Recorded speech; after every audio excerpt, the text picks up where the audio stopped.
Le nouveau pape est là et c'est un Américain. Et tous les Américains disent yes, c'est un Trumpiste. Et puis en fait non. Il est hyper woke le mec et ils sont dégoûtés. Là même Trump, bon pour l'instant il a encore rien dit bizarrement mais il est un peu déçu. C'est le premier vrai pape, même pas, c'est même pas le premier. Au final, c'est marrant, c'est que presque tous les papes, à part un qui était un peu néo-nazi, ils étaient plus ou moins ouverts, ce qui est pas mal. Et moi je trouve ça intéressant, ce prêtre-là, il a partagé des tweets qui condamnent la position de Trump sur l'immigration illégale, il veut agir sur le climat. Quoi? Un pape qui est écolo? Ça veut dire quoi? Sa papa mobile, elle va être quoi? Avec de l'électricité? C'est ça? On veut ça? Hein? Voilà, une papa mobile en GPL, voilà. Ou une papa mobile, tu sais, avec de l'huile de cuisson.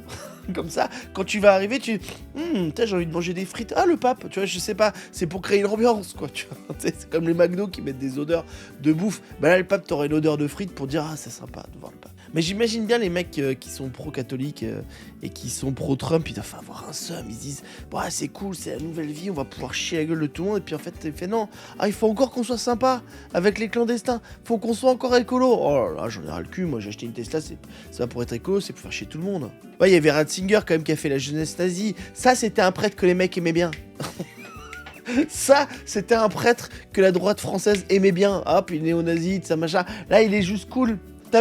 Il a une tête, moi j'ai envie de partir en vacances avec lui. Maintenant, peut-être qu'il va devoir aller prêcher dans les pays en difficulté. Le problème, c'est que les nouveaux pays du tiers-monde, ça va être les États-Unis. Donc, il va devoir aller aux États-Unis pour aider les gens, pour faire repousser des bras et des jambes. Je sais pas. En tout cas.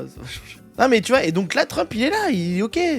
Congratulations cardinal Robert Francis, qui a été nommé pope. Voilà, il est beau joueur, tu vois. Il est beau joueur. Je trouve qu'il est beau joueur. Il reste beau joueur.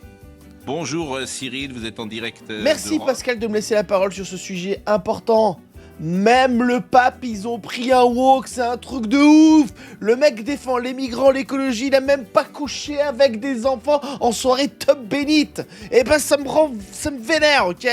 Je veux bien que le pape soit pro-gay, j'adore les films de lesbiennes bien membrés, mais défendre des clandestins mexicains, mais on est où là? C'est pas l'église que j'aime, ça c'est pas le Vatican qu'on aime. Celui qui cache les soirées partout, ou qui met des bonnes sœurs enceintes et qui les dégage parce qu'ils ont autre chose à foutre qu'à gérer des femmes enceintes. C'est ça notre religion. Oh là là. Moi je veux pas un pape woke, moi je veux un pape qui... méchant moi. Il manque plus qu'il soit pro-Mélenchon le pape et puis c'est la fin. Je suis sûr que c'est un prêtre musulman. Ah c'est sûr, voilà. Voilà le wokisme. Hein? Il manque plus qu'il ait des cheveux bleus et qu'il écoute du Santa. Non mais c'est quoi cette histoire? Un pape woke là. Pascal, j'en peux plus.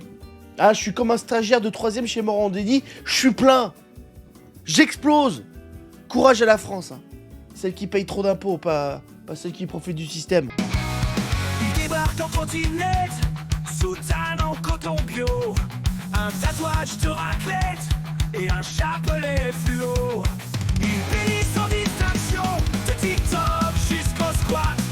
Son dogme c'est l'inclusion et l'amour en open chat. Merci beaucoup d'avoir regardé cette vidéo, ça me fait extrêmement plaisir. N'hésite pas à commenter, à liker et à t'abonner à cette chaîne parce qu'on est passé, ok. Et aussi, si tu veux, dans la vidéo, il y a un lien pour acheter ma BD qui s'appelle Succès Prolongation. C'est l'histoire d'un humoriste qui ne réussit pas. Ça n'a rien à voir avec moi. Si, ça n'a rien à voir avec moi. Bon, voilà, c'est une BD, c'est très très cool, c'est pas très cher et aussi j'ai un livre sur Amazon, un bon truc pour bien se marrer et pas trop cher, donc n'hésite pas à le prendre, à mettre des commentaires. Et voilà, et dis-moi ce que tu penses de tout ça en tout cas.